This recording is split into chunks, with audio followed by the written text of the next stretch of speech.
บายดี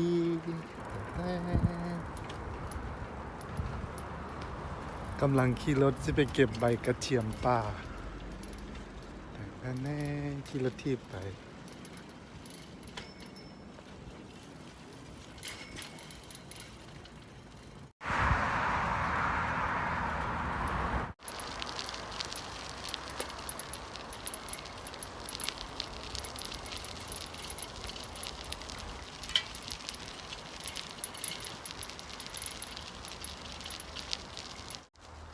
ฮอดป่าแล้ว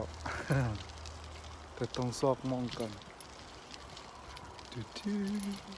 หลายขนาดเห็นคนเก็บเจอตอนนี้มาฮอดป่าใบกระเทียมแล้วเห็นไหม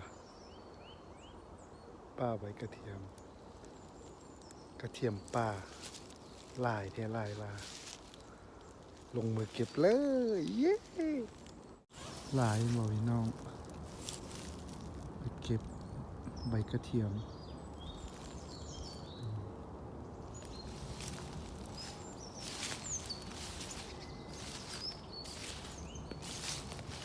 หลายนี่นเอาไปเฮ็ดส้มผักเด้พี่น้องงามๆจัง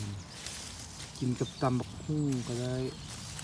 ต้มใส่ข้าวเปียกต้มใส่เส้นเส้นนี่ก็ได้เอาไปเฮ็ดกิมจิก็ได้เด้หลายสะอ่อนมันเป็นดอกหักกินมันแห้งเลยพี่น้องเอ้ยบางคนก็บ่มากบางคนก็มากสะอ่อนมันหลายแท้ว่าเห็นบ่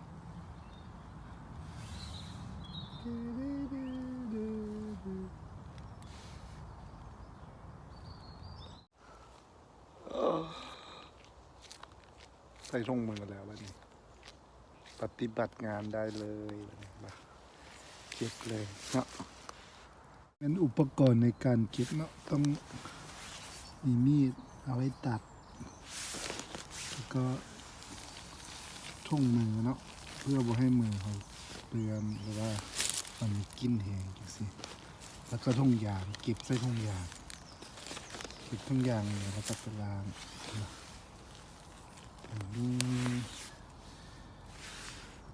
ที่เก็บมันก็ตัดเอาแบบนี้ดิ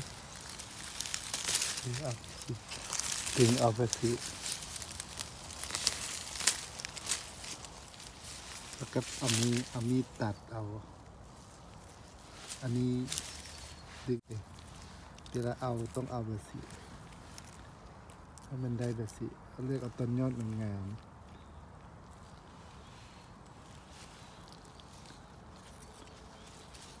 ไปลงมือเก็บเลยงามเลยวะสะอ่อนงามใส่ละดี